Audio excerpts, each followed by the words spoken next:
जयपुर से आपका परिचय लेते हैं। SC/ST विकास परिषद अधिवेशन यहाँ पर किया जा रहा है। बाबा साहब ने जो संविधान लिखा था, क्या उस संविधान की पालना हो रही है या फिर वैसी की वैसी दशा SC/ST वर्ग को है जो होती आ रही हैं? क्या इसमें सुधार हुआ है? क्या बाबा साहब का सपना? सबसे पहले तो मेरी तरफ से सभी को जय भीम जी। मैं रामावतार नारनौलिया जी नवलगढ़ जिला झुंझुनू से स्थायी निवासी हूँ। जी। मैं यहाँ जयपुर में आज SC/ST विकास परिषद के संगठन के इस मीटिंग में आया और मैं BSF से एक्स कमांडेंट हूँ। जी।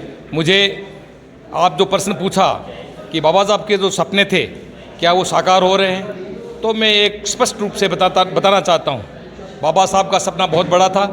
बाबा साहब ने हमें लोकतंत्र में संविधान के रूप में हमें इस देश पर राज करने का मौका दिया और उन्होंने हमें वोट का अधिकार देके समाज में सब में समानता, भाईचारा और सहभागिता निभाने का अवसर दिया।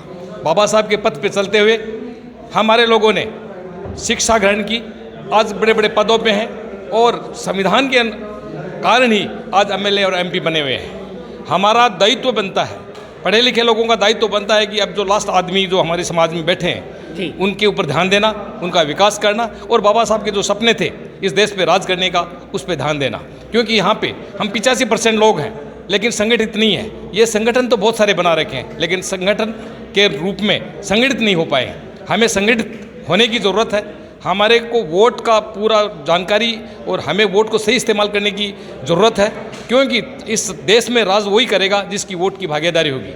बाबा साहब ने संविधान बनाने के बाद और जब लोकसभा से बाहर निकले थे तो उन्होंने एक बात कही थी कि मैं आज इस महारानी का पेट का चीरहरण कर उसका ऑपरेशन कर दिया है कि इसके बाद में कोई राजा पैदा नहीं होगा और इस देश में वही पैदा होगा जिसकी वोट होगी, वही राज करेगा।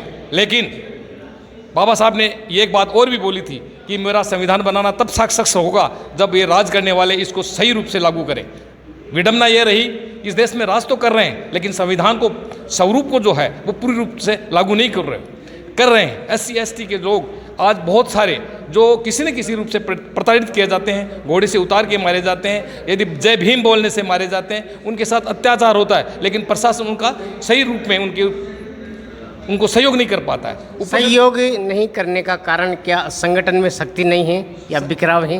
यही कारण है सर। संगठन में तो है ही है बिखराव, लेकिन जो भी विचारधारा है जिस भी पार्टी से होता है और जो समाज में जो बने हुए जो पदाधिकारी बन के जाते हैं वो उसी की भाषा तोते के रूप में बोलने लग जाते हैं। और जो अधिकारी भी होते हैं वो भी अधिकतर उस तरीके से मुखर नहीं हो सकते। उनका कुछ कारण रहता है या वो दबाव में रहते हैं, मुझे नहीं पता क्या कारण से। लेकिन बाबा साहब ने साफ साफ अपने समाज को बढ़ाने के लिए जो SC/ST OBC माइनर कम्युनिटी, वंचित शोषित और पीड़ित जो समाज है उसको बढ़ाने के लिए काम करने के लिए संज्ञा दी थी। लेकिन बाबा साहब के उस सभी जो प्रारूप था, संविधान का जो प्रारूप है, यदि हम उसको लागू कर लें और समाज को आगे बढ़ाने का काम करें तो हमें ये आगे आने वाले समय में हमारे जो युवा पीढ़ी है उसको इन जो समस्या हो रही हैं, बेरोजगारी की है, बैकलॉग भरने की है, उनके साथ जो अत्याचार हो रहे हैं, उनके साथ जो अन्याय हो रहा है और उस प्रकार की कार्रवाई हमें देखने को नहीं मिलेगी। संविधान को, यदि प्रारूप को जो संविधान में ही बाबा साहब ने इस संविधान भारत के प्रत्येक नागरिक को, चाहे वो महिला हो, चाहे वो आदिवासी हो,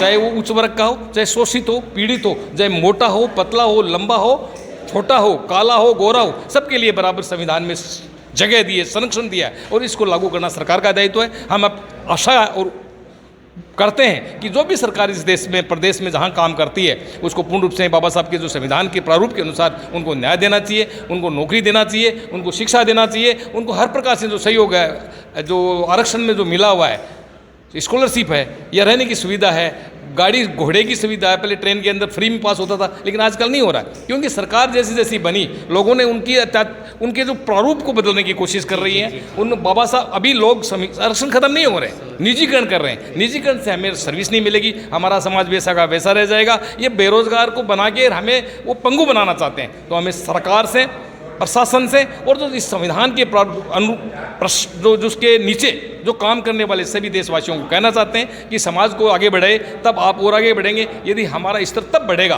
तो देश का प्रत्येक नागरिक एक साथ। यदि एक साथ हो। 1947 में विश्व गुरु तभी बन पाएगा जब हर समाज का आदमी इस देश में हर प्रत्येक अपने कार्य में सक्षम होगा और उसको उस जगह मिलेगी।